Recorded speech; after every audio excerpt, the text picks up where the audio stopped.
So hello what's up guys, कैसे आप लोग? आई होप सब अच्छे होंगे। तो फिर से स्वागत करता हूँ और एक नया हॉरर स्टोरी वीडियो में। अगर आप मेरे चैनल पर पहली बार आए हैं तो प्लीज़ मेरे चैनल को सब्सक्राइब करके जाना। तो चलिए सुनते हैं हॉरर स्टोरी को, जिसका नाम है शैतान की सच्ची कहानी। और हाँ, ये स्टोरी का राइटर मैं नहीं हूँ, इसका राइटर कोई और ही है। मैं इसको बस जस्ट एक वीडियो बनाता हूँ। तो चलिए आपका कीमती टाइम को ना खराब करते हुए करते हैं स्टोरी को शुरू। मेघालय और असम बॉर्डर के बीच सुनसान एक जंगल में रात ने अपनी काली घनी चादर ओढ़ ली थी। चारों तरफ अंधेरा ही अंधेरा था। दूर दूर तक वहां पर कोई भी दिखाई नहीं दे रहा था और ना ही किसी की आवाज आ रही थी। उस रात विवेक अकेले ही उस जंगल को पार करने में लगा था। उसके चेहरे को देखकर ऐसा लग रहा था मानो वो कोई बहुत ही बड़ी मुसीबत में है। इस जंगल के बारे में ये माना जाता है कि अगर कोई भी इंसान सूरज ढलने के बाद इस जंगल में आता है तो उसे एक शैतान अपने वश में कर लेता है। वो फिर इसी जंगल में हमेशा हमेशा के लिए कैद हो जाता है।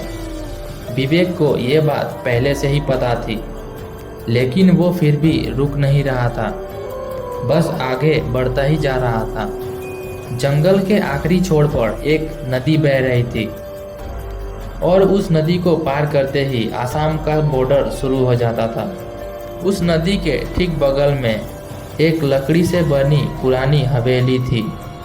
उस हवेली के आगे एक बोर्ड लगा हुआ था और जिस पर लिखा था वशीकरण बाबा। वहाँ के गांव के लोगों का मानना था कि उस हवेली में कुछ अजीब है। वहाँ पर ऐसी शैतानी ताकत है जो हवेली में रहने वाले वशीकरण बाबा के मंत्रों की ताकत से इस दुनिया में आ गई है। 25 साल का विवेक अब उस हवेली के सामने खड़ा था और जोर जोर से हंस रहा था। उस हवेली के दरवाजे पर एक बड़ा सा चौकर निशान बना हुआ था, ठीक वैसे ही जैसे कोई मंत्र तंत्र की किताब पे रहता है। विवेक ने अपना हिम्मत जुटाया और फिर उसने दरवाजा खोला और फिर उसने देखा कि एक बेहद अजीब सा देखने वाला बाबा कुछ हड्डियों की पूजा कर रहा है। बाबा की नज़र तुरंत विवेक पर गई। अब वो बाबा बहुत ही जोर जोर से और बड़े ही डरावने तरीके से मंत्रों को बोलने लगा। विवेक बाबा को देखकर थोड़ा सा घबरा गया था, लेकिन वो जिस मकसद से बाबा के पास आया था उसे पूरा किए बगैर वो वापस नहीं लौट सकता था। आज से 2 दिन पहले विवेक की शादी की 2 साल होने को आए थे। वो अपने बीवी वर्षा से बहुत ही प्यार किया करता था, लेकिन कुछ दिनों से वर्षा के बदले बर्ताव के कारण वर्षा के ऊपर उसे शक होने लगा था। उसे ऐसा लगने लगा था कि वर्षा का कोई दूसरे और लड़के के साथ में चक्कर चलने लगा है। इस बात को लेकर दोनों के बीच में बहुत ही लड़ाई हो गई थी और आखिर में बात डिवोर्स तक पहुंच गया था और वर्षा विवेक को छोड़कर अपने दोस्त के घर पर चली गई थी। विवेक वर्षा के ऊपर शक करते करते मानो पागल सा हो गया था। विवेक के दिमाग से वर्षा का ख्याल मानो निकल ही नहीं रहा था। सोते जागते मानो वो वर्षा के बारे में ही सोचता रहता था। और एक दिन ऐसे ही वो बस से कहीं पर जा रहा था, तभी उसकी नज़र बस के सीट पर पड़े एक स्टिकर पर गई, जिसमें लिखा था बस 1 घंटे में खोए हुए प्यार को वापस पाए। विवेक अभी उसी पते पर पहुंचा था जो कि वशीकरण बाबा के पास। बाबा के मंत्रों की आवाज़ अब धीमी हो गई थी, पर अंदर एक बहुत ही गहरा सन्नाटा था। बाबा ने बिना विवेक के ओर देखे ही विवेक से यहाँ पर आने का कारण पूछ लिया।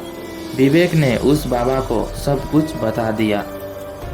बाबा ने विवेक की बात सुनकर एक हल्की सी मुस्कुराहट के साथ उसे एक लाल कपड़ा दिया और कहा कि इसे पहनकर तुम्हें रोज रात को वर्षा की फोटो लेकर एक मंत्र पढ़ना है। और फिर धीरे धीरे से विवेक के कान में बाबा ने उस मंत्र को उसको बता दिया। उस मंत्र को बोलने के बाद फिर से वो बाबा अपनी पूजा में लग गया। विवेक ने बाबा को पैसा देने के लिए अपना हाथ आगे बढ़ाया, लेकिन उस बाबा ने कोई भी पैसा लेने के लिए मना कर दिया। विवेक वापस जंगल के रास्ते लौटने लगा। बाबा ने पैसा नहीं लिया, इस बात पर वो ताज्जुब कर रहा था कि तभी अचानक से उसे लगा कि कोई उसका पीछा कर रहा है। अनजानी रात में और गांव की कच्ची सड़क पर उसे चलते हुए ऐसा लग रहा था कि किसी अनजान शक्ति की उस पर निगरानी है। वो जितनी ही तेजी से चलने की कोशिश करता, लेकिन उसके कदम धीमे धीमे ही आगे बढ़ रहे थे। अब रात के 12 बजने में कुछ ही मिनट बाकी थे। विवेक अपने घर पर पहुंच गया। उसने अपने पर्स में से वर्षा की तस्वीर निकाली और बाबा का दिया हुआ लाल कपड़ा पहना और बाबा का दिया हुआ मंत्रों का उच्चारण करने लगा। तभी अचानक से उसे ऐसा लगा कि किसी काले साये ने उसे पूरी तरह से घेर लिया है और वो विवेक पर अपना कब्जा जमाने की कोशिश कर रही है। विवेक ने अपना सर चारों तरफ घुमाया और बहुत ही जोर जोर से वो मंत्र पढ़ने लगा। कुछ ही समय में वो काला साया वहां से गायब हो गया। विवेक रोज रात को ऐसे ही करता और ऐसा करते करते बहुत दिन बीत गए थे, लेकिन विवेक की बीवी वर्षा अभी तक लौटकर उसके पास नहीं आई थी। विवेक ने फिर से वशीकरण बाबा से मिलने का प्रयास किया। हवेली पहुंचकर उसने बाबा से बताया कि वर्षा अभी तक उसकी जिंदगी में वापस नहीं आई है। बाबा ने 2 मिनट के लिए अपनी आंखें बंद की। तभी बाबा बोले, तुम्हारे गले में जो लाल धागा है वो धागा मेरी वशीकरण की शक्ति को कम कर रहा है।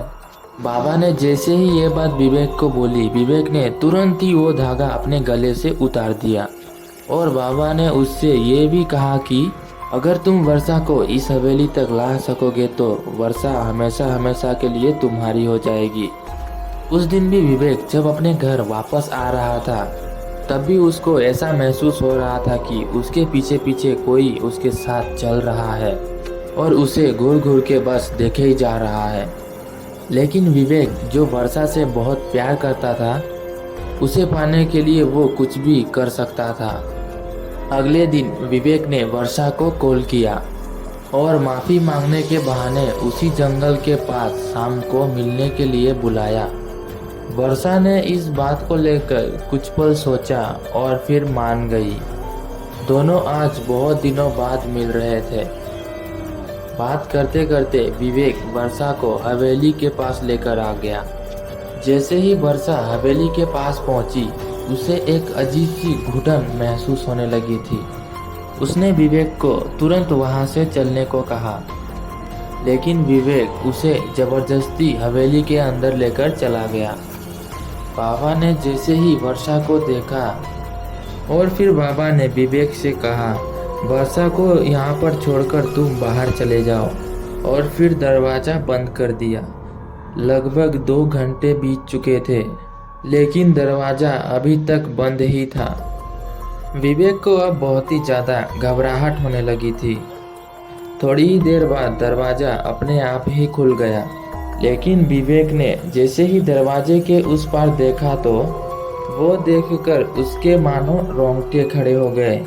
अंदर वर्षा बेहोश पड़ी हुई थी और उसके शरीर के चारों तरफ मोमबत्तियां जल रही थी। वो बाबा वर्षा के शरीर पर अलग अलग से निशान बना रहा था, लेकिन रोंगटे खड़े कर देने वाली बात तो ये थी, वर्षा के पास एक बहुत ही भयानक सा काला साया मंडरा रहा था। तभी बाबा ने विवेक से कहा कि अब वर्षा वही करेगी जो विवेक चाहेगा, लेकिन इसके बदले उसे उस काले साये की सारी ख्वाहिशें पूरी करनी होगी। विवेक को कुछ भी समझ में नहीं आ रहा था और फिर उसने वर्षा को वहां से चलने के लिए कहा। विवेक की बात को सुनकर वर्षा एक कठपुतली की तरह उठकर खड़ी हो गई। वो एक जिंदा लाश से ज़्यादा और कुछ नहीं थी। विवेक वर्षा की ऐसी हालत को देखकर पूरी तरह से दहल गया था। तभी विवेक ने बाबा से गुस्से से कहा कि वर्षा को आप पहले की तरह बना दो। लेकिन तभी किसी काले साया ने विवेक को पीछे से धक्का दे दिया और वो काला साया बाबा के अंदर आकर समा गया। उस बाबा का रूप एक भयानक आत्मा में बदलने लगा था। उस बाबा का चेहरे का रंग पूरी तरह से नीला पड़ गया था और उसकी आंखें पूरी तरह से सफ़ेद हो गई थी। और फिर वो बाबा बहुत ही जोर जोर से हंसने लगा था। तभी उस बाबा ने अपने भयानक रूप में रहते हुए ही विवेक से बोला कि मैं कोई मामूली इंसान नहीं हूँ, बल्कि मैं एक शैतान का साया हूँ जो इस जंगल में न जाने कितने सालों से कैद था। और मैंने वर्षा की आत्मा को चुराकर अब अपने आप को आज़ाद कर लिया है और मैं तुम्हें हमेशा हमेशा के लिए अपना गुलाम बना लूँगा। बाबा की ये सब बातें सुनकर विवेक वहाँ से तुरंत ही भागा, पर वो उस जंगल से बाहर निकल ही नहीं पा रहा था।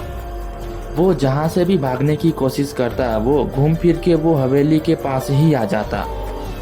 धीरे धीरे विवेक का दिमाग भी काम करना बंद कर दिया और वो उसी जंगल में कैद हो गया। 2 महीने बाद उसी जंगल में पुलिस को 2 सड़ी हुई लाशें मिली। वो लाशें किसी और की नहीं बल्कि विवेक और वर्षा की थी। सो दोस्तों, शैतान की सच्ची कहानी को सुनकर आप लोगों को कैसा लगा आप लोग कमेंट करके बता सकते हैं। अगर आप लोगों के पास भी ऐसा कोई स्टोरी है तो फिर आप मेरे साथ शेयर कर सकते हैं। मेरे चैनल के डिस्क्रिप्शन पे मेरा टेलीग्राम का लिंक है, वहाँ से भी जाके आप मेरे को शेयर कर सकते हैं। तो फिर से मिलेंगे दोस्तों और एक इंटरेस्टिंग स्टोरी को लेकर। तब तक के लिए बाय बाय, जय हिंद, वंदे मातरम, टेक केयर।